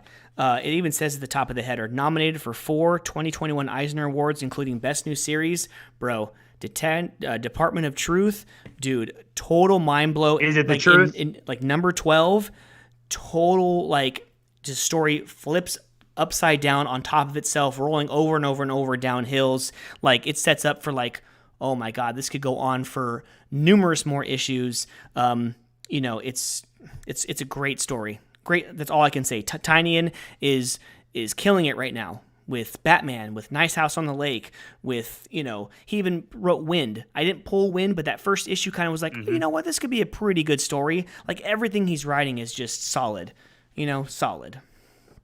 So we definitely missed on not getting that one, for sure, dude. Like I'm actually surprised. Like, you know how you guys were talking last week, how Something is Killing the Children #1. If it's graded this much, you know, it's worth this much. I'm surprised you haven't been hearing anything on Department of Truth. Like especially if it's up for some awards and it may win like Best New Series, you know. And it's not. I got a certain someone I'll be talking to and breaking this book up and see what the value is, see what the scoop on the street is. Definitely, exactly. Strange Academy. I was just going to bring that up to you. How'd you like it? You know, it's one where it's like I don't see myself ever really feeling the need to drop it because it's, you know, it's not the worst, but it's not the best. Of course, it's not nowhere near Department of Truth or Batman or whatever else I'm reading, but it's not bad enough for me to drop it. You know, it's fun. Like if I were 15 years younger, just getting into comic books, and I'm like a teenager or whatever in high school or just after, I'd like this a little bit more. You know, it's definitely for a younger reader. I enjoy it. And I know we've had obviously the Doctor Strange sightings throughout the book, and then there's Kelvin who gets like kind of like taken over by almost like a freaking Venom type freaking like what's his name, like Mr. Misery. Misery, exactly. So like something like that, like is that something you're at all familiar in the comic book, or is this kind of like Mr. Misery? I think he's a character, you know, but I don't think I've ever seen. It's crazy too. It was just a jacket, you know. Like his baggy jacket that you were seeing him wear for the last like 10 or 11 issues is like actually like some demon that's been, you know, kept, you know, like underground by Doctor Strange. It was pretty weird to see that. Dark Blood was definitely better than the first issue. Definitely like that. I like Dark Blood. I like the aspect of it. Like, you know, you see him being dad, but at the end, you know, he gets this injection by some random guy who's trying to help, and I was like, okay, this guy might not be who we think he is. This is like got some Captain America, like super soldier, you know, like written all over it, like right? The African American. I forgot his name from the TV show. How he was the old, like he was, what was his name in the show? You know what I'm talking about? The guy who also got the serum, but then like cast him off to the side and they put him in prison. You know, and it was a whole because he was black and everything. But the white guy, Captain America, got, you know, uplifted to this whole, like, you know, on this pedestal. Yes. It kind of feels like that, to where, you know what I'm saying? So actually the main reason why I liked Batman Reptilian was actually because I tweeted about the variant cover and we're getting like, you know, 50, 60 likes. Thank you, Liam Sharp, the main artist on this series. He started following us on Twitter. Yes. So, you know, a little, a little shout out to ourselves right there. This one's pretty good. This huge one, Superman versus Lobo. It's just a 3-issue miniseries, DC Black Label. Just fun. And then, of course, Detective and Action Comics. Something that me and Mark usually talk about, but, I might actually just wait. And then going back to the previous week, you are correct. Like, Moon Knight was... actually, no, you guys said you were like kind of about Moon Knight. Moon Knight actually was kind of like Thor, to where it was like not horrible, to where I think I told you guys that I would pull like the first arc, like the first 6 issues, and then if it like didn't really like leave me wanting more, then I would drop it. But yeah, it's okay. It's okay. How did you like Undiscovered Country? Undiscovered Country. How far back was that? That was oh, you didn't get last week. I'm sorry. That's the only book from last week that I did read. Oh yes, I did see it. I just opened up the pack, but I did not read it yet. So that'll be next week. That's so the only book from last week I did read. Okay, yeah. I did read a Sinister War. You're not getting it, right? I did not read it. How'd you like that one? You're not missing out too much, bro. I mean, pretty much there's something inside the head of like every villain that Spider-Man's ever had, like literally every villain, like a centipede type of thing that will like kill him, and pretty much I guess whoever kills Spider-Man's gonna survive it. I read this issue in like 5 minutes, 6 minutes. Yeah, I don't know, bro. It's like the past 2 series, or the past 2 issues have kind of just been really just bland, kind of the villains turning on each other. Some of them are now trying to help Spider-Man.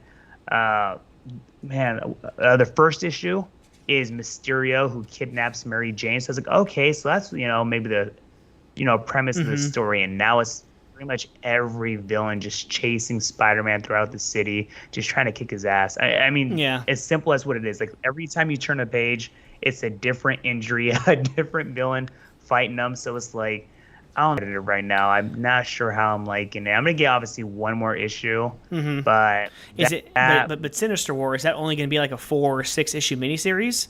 Hopefully. Okay. I mean, hopefully. I think miniseries, obviously. I mean, keep it, but just I guess in terms of how I'm liking it, like I don't know, man. It's definitely a lot different than what I expected. I think Flash took a turn backwards. The most recent Flash of him just trying to save Mick Rory. And then what's her name? Waller kind of recruiting him at the end of the issue. I think it was. That's probably the best part, but true. Like Mick Rory, because he's sick, obviously. Yeah. So it's just kind of like, that was such a just like bland, like, I'm going to do bad, screw it, because I'm sick and I'm dying. And then, freaking Flash just talks them out of it. And it seems like a short arc at least, so hopefully they get them to something brand new the next issue. I don't know if an annual is coming up or whatnot, but 2 of the series that I don't know if you or Mark or anybody else, you're definitely missing out. Oh, I just dropped one.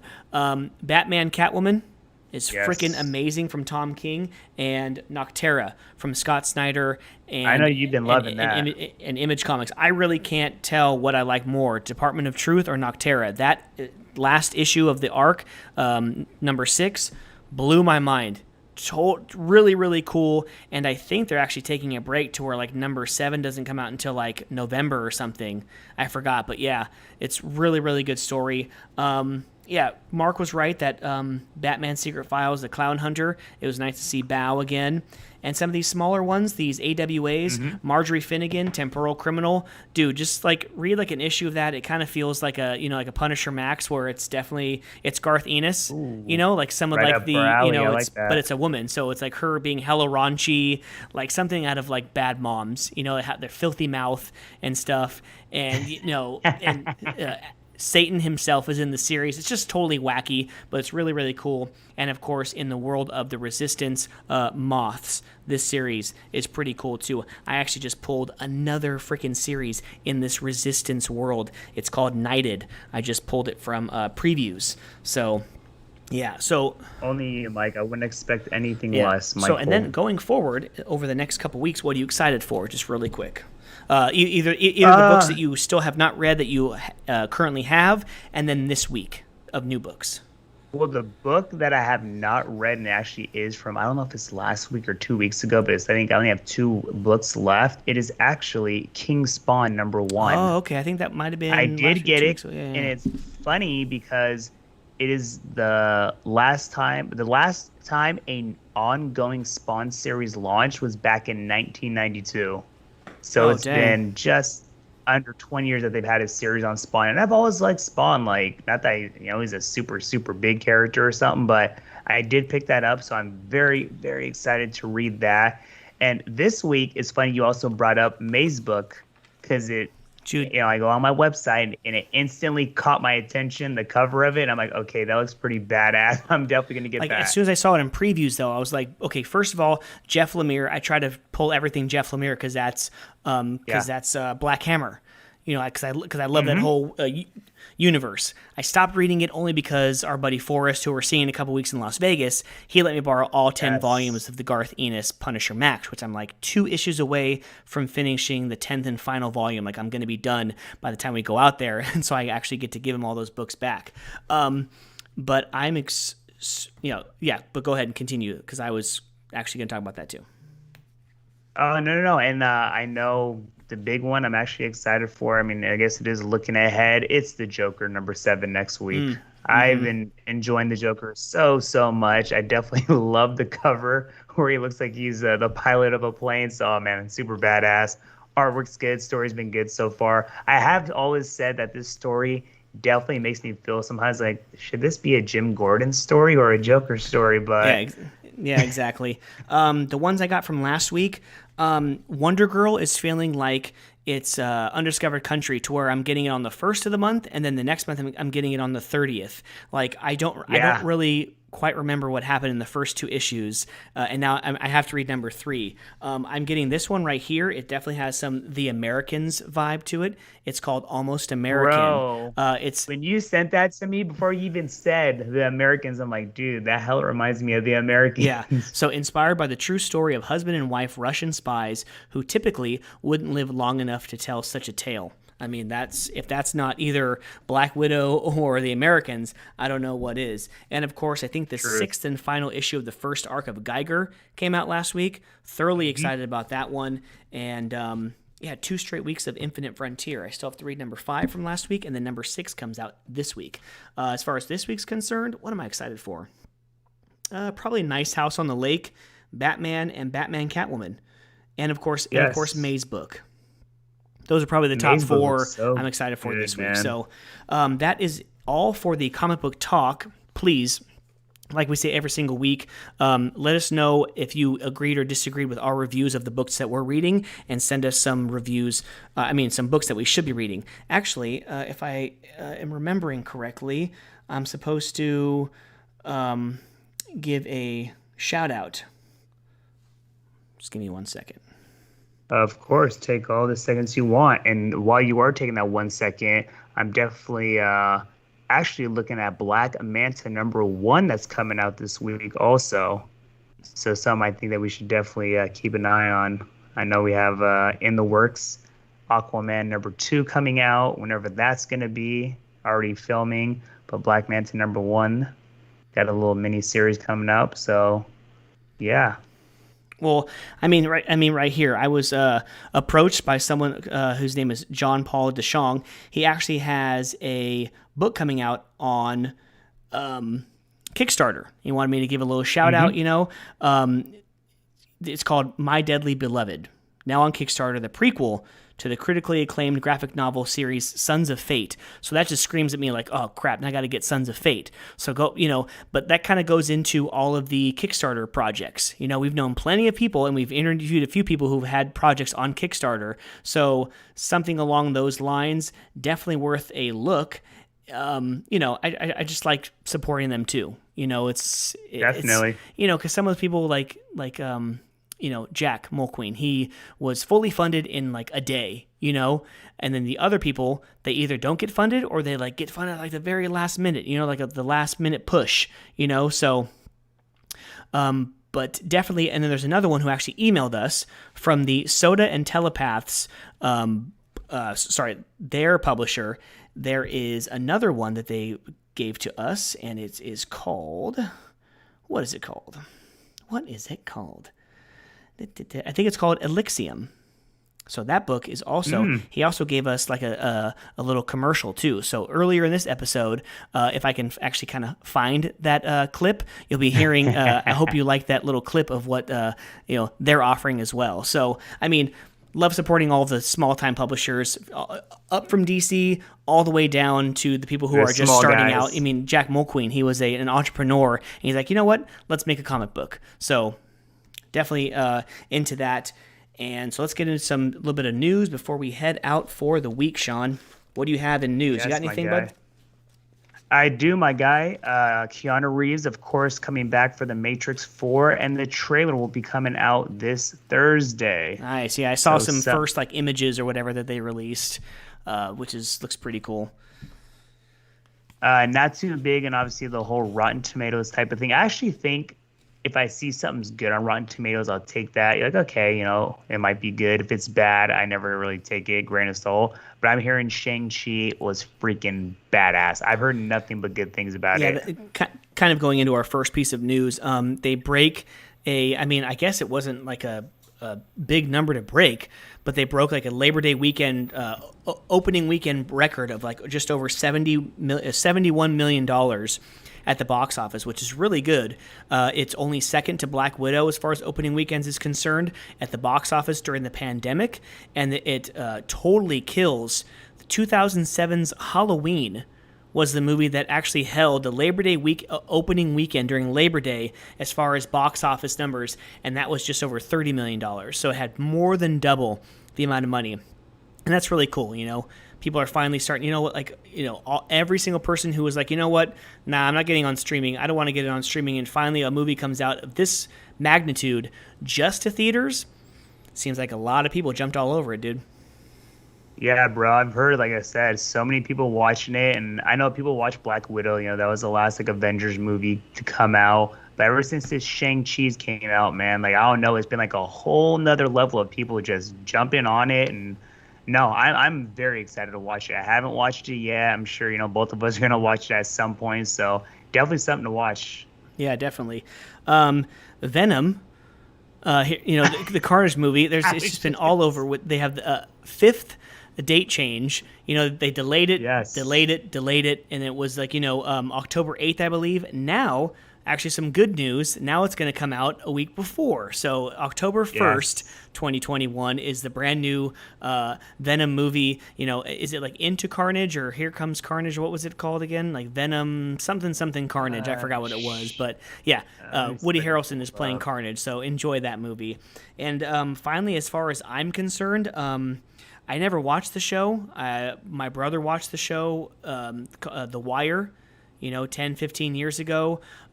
He was also on the, it was just on Lovecraft Country. That's what it was. He was just in the show on HBO, Lovecraft Country. But Michael K. Williams, he dies of a drug overdose, as far as we know now, at 54 years old. It sucks, You never like to hear that, bro. You never like to hear that. And I've seen him play so many roles in different movies, actually. Whether he was like the secondary character or kind of like just a character throughout the movie. And, bro, I've always liked him a lot as an actor. Yeah. And it's funny you bring up The Wire because actually IMDb'd that show just to see let me see the rating on it. Bro, it's like a 9.3, 9.5 out of 10. Yeah, and it's one of the best. It's like one of the top 5 or top 10 pay channel shows of all time. As far as ratings and views and everything. So, yeah, my brother wasn't lying. So somewhere down the line when I get some time, in 16 years when both my kids move out the house and I have some actual time to, watch my shows, I'll get into that. But, I mean, it's crazy because we hear that news a couple of days after we hear, I forgot his name. His name escapes me, but he's a comedian. And him and 3 or 4 other people died of a cocaine overdose, but it was laced with fentanyl. And one of the people who died was Darius Rucker's ex-girlfriend or ex-fiance. So really crazy. At the time, my wife's like, "Oh yeah, it's his girlfriend." I was like, "Dang, girlfriend, really?" And then she later told me that, "Oh, I think they were broken. I think they were recently separated or whatever."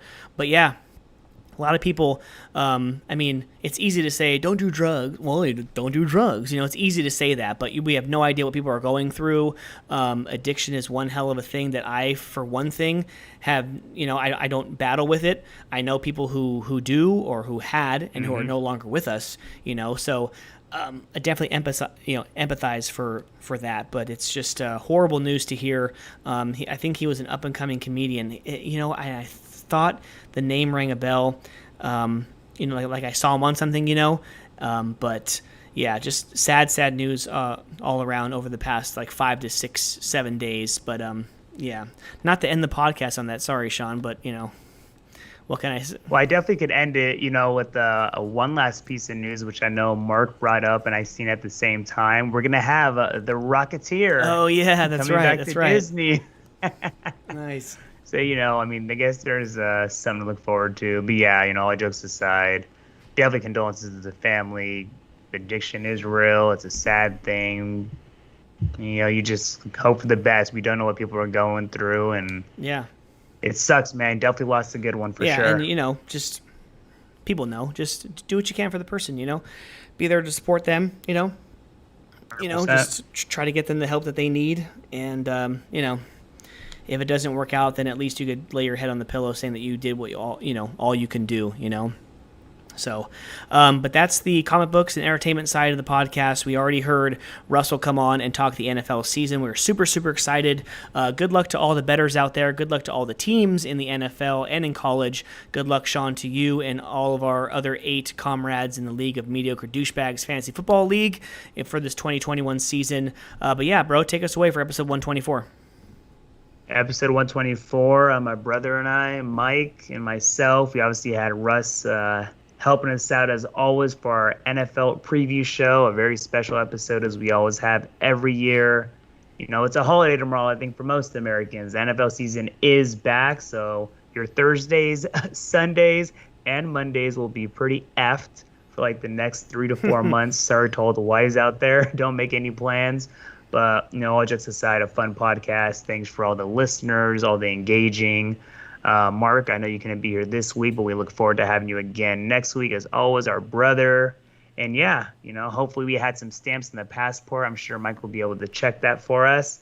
And, again, just fans keep checking us out, engaging with us. As Mike said earlier, we will be going back week to week instead of bi-weekly. And episode 125, check us out next week. Can't wait, guys. Well, thanks for putting me on the spot. Now I have to look that up and then continue. Well, you know, that's what we do, Mike. I know, actually.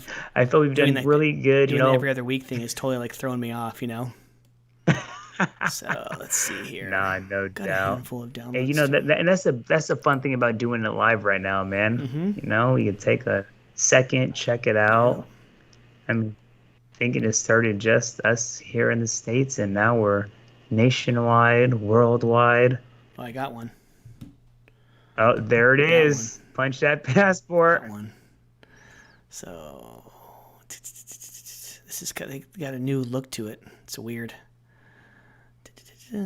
Turkey, Iraq, Saudi Arabia, India, Thailand, Vietnam, all these countries. Like, damn, you listen to us? What the hell? Listen to us spew this shit. South Africa, Nigeria, Morocco, Brazil, and okay, cool. So let's get back to it. All right, cool. You have a drum roll, Yeah, please? I know, right? So hold on. Well, I have to like get back into it and actually like segue. Yes, sir. 124 has been stupendous, just like the other 123 episodes. But yes, Sean, I am happy to announce that we have another country to stamp into the comic bookie passport from South America, just south of Brazil, is Uruguay. The champions of the first 2 World Cups, I believe. Uruguay. Very nice, Mike. Yes. Right? So thank you so much to the people who downloaded us from Uruguay. You will not be, sorry. You might be. Hey, I don't know. Depending on, it's a week-to-week thing here on the Comic Bookies podcast. But like we always say, we're brought to you by Treasure Island Comics in Fremont, California. Follow us on all social media. Email us. Text us. Actually, no, we're never going to give our numbers to you. Sorry. But next week we're going to be on Tuesday. So not Wednesday, but Tuesday, and then people will be able to listen to the episode on Wednesday. So every other week, it's going to be Wednesdays and Tuesdays live. So, subscribe to the Twitch and YouTube channels, so that way it won't be hard for you to remember. You're just going to get a notification on your phone, hey, the Comic Bookies podcast is live. But for Sean and for Mark, who will be here next week, this is Mike. This is the Comic Bookies podcast for 124, signing off. Oh, Jesus. Enjoy the sports, enjoy the comics, and enjoy each other. Peace out. See you next week. Peace. And let's do a Mark one. And always enjoy each other and enjoy week 1 of the NFL. And place your bets with the coolest bookie in town. Good luck. The comic bookies. All right, everyone. Peace out. Have a great weekend.